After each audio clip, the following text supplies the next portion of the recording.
বন্ধুরা দেখুন, আজকে আমি রান্না করেছি কুমড়ো শাক দিয়ে চিংড়ি মাছ দিয়ে তরকারি। কুমড়ো শাকের তরকারি চিংড়ি মাছ দিয়ে। দেখুন, এতে কিন্তু গুঁড়ো লঙ্কা ইউজ করিনি, শুধু কাঁচা লঙ্কা দিয়ে রান্না করেছি। খুব সিম্পল, খুব অল্প তেল দিয়ে, মশলা টশলা প্রায় একদম নেই, হালকা অল্প সবজি দিয়ে আমি এটাকে রান্না করেছি।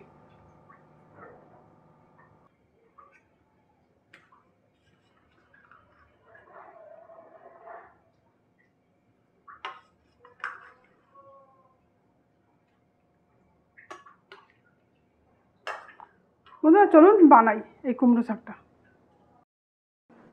নমস্কার বন্ধুরা, আপনাদের সবাইকে আমন্ত্রণ। আজকে আমি রান্না করবো কুমড়ো শাক। এখানে আমি ডগা ডগা থেকে কুমড়ো শাক নিয়েছি, খুব নরম, একদমই নরম নরম বেছে নিয়েছি, একদম ডগা ডগা। কুমড়ো শাকের তরকারি করবো, সে চিংড়ি মাছ দিয়ে। কিছু চিংড়ি মাছ নিয়েছি, আর সঙ্গে একটু সবজি দেবো, খুব অল্প করে। 4-5 কুচো বেগুন, 4-5 কুচো আলু, আর 4-5 কুচো ঝিঙে, পেঁয়াজ, কাঁচা লঙ্কা, ধনেপাতা, ব্যাস।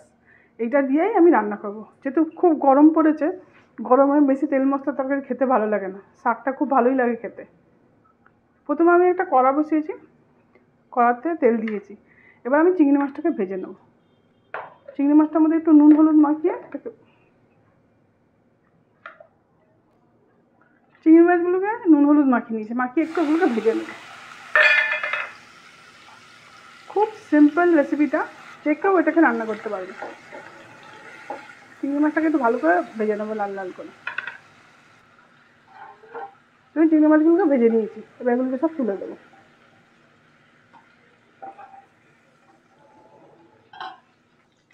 এই চিংড়ি মাছ ভাজার তেলটার মধ্যে দেবো একটা তেজপাতা, দেবো 2টো শুকনো লঙ্কা। এটাকে ভেজে নেবো হালকা করে। এবার এর মধ্যে দিয়ে দেবো পেঁয়াজ। বুঝে আপনারা পেঁয়াজ দেবেন, আমার তরকারিটা খুব বেশি না, ওই জন্য খুব বেশি পেঁয়াজ দিলাম না। পেঁয়াজগুলো ভাজতে হবে না, তার আগেই এই সবজিগুলোকে দিয়ে দেবো। এবার পেঁয়াজ আর সবজি একসঙ্গে ভালো করে ভেজে নেবো। পেঁয়াজও ভাজা হবে, সবজিও ভাজা হবে। দেখুন বন্ধুরা, পেঁয়াজ আর সবজিগুলো সব ভালো করে ভাজা হয়ে গেছে। এইভাবে লাল লাল করে সবগুলোকে ভেজে নিতে হবে। এবার আমি এতে দেবো আন্দাজ মতো নুন, আন্দাজ মতো নুন, আন্দাজ মতো হলুদ।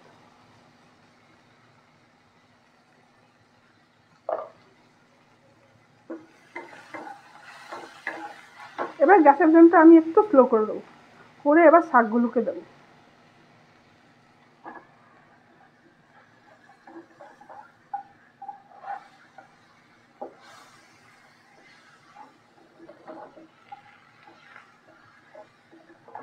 আস্তে আস্তে সবজিগুলোর সঙ্গে শাকগুলোকে এবার মেশাবেন। শাকগুলোকে এখন আস্তে আস্তে করে দেবেন, একসঙ্গে দিলে না পড়ে যেতে পারে।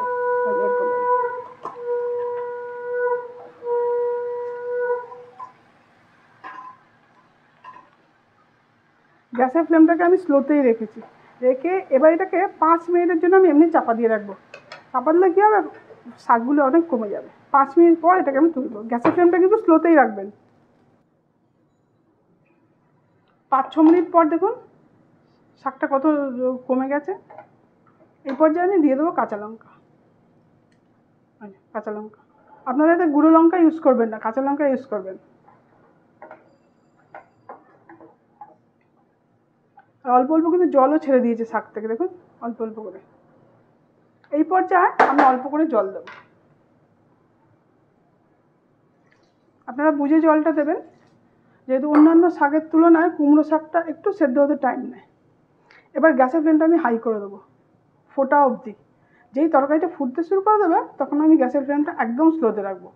স্লো আছে রান্না করতে একটু টাইম লাগে, কিন্তু সবজির যে গুণাগুণ সবগুলো থাকে, চট করে নষ্ট হয় না। হাই ফ্লেম দিয়ে রান্না করলে কি সবজির মধ্যে যত নিউট্রিশন সব নষ্ট হয়ে যায়।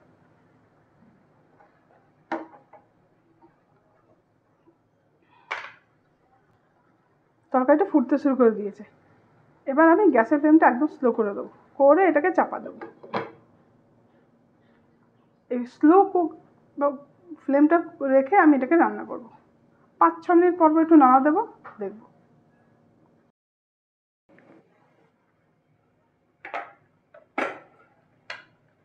7-8 মিনিট পর দেখুন তরকারিটা এরকম হয়েছে। মোটামুটি সেদ্ধ হয়ে এসে যা, সেদ্ধ হয়ে গেছে। এই পর্যায়ে আমি চিংড়ি মাছগুলোকে দিয়ে দেবো।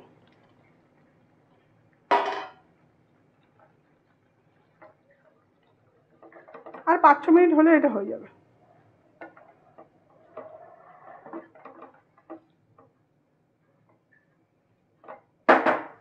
এই পর্যায়ে আমি কিছু ধনেপাতা দিয়ে দেবো। ধনেপাতাটা অপশনাল, আপনাদের ইচ্ছে হলে দেবেন, নাহলে নাও দিতে পারেন। আমরা যেহেতু ছোটো থেকে দেখেছি মাটা দিত, ওইটাই আমরা শিখেছি। এবার আরও 5-7 মিনিট এটা গ্যাস হবে, তারপর এটাকে নামিয়ে দেবো আমি।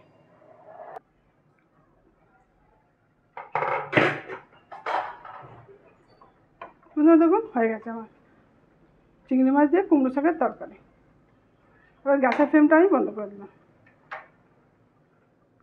হালকা হালকা ঝোল আছে দেখুন, এবার তরকারিটাকে আমি নামিয়ে দেবো। বন্ধুরা, আপনাদের যদি আমার ভিডিওটা ভালো লাগে লাইক করবেন, সাবস্ক্রাইব করবেন, কমেন্ট করবেন।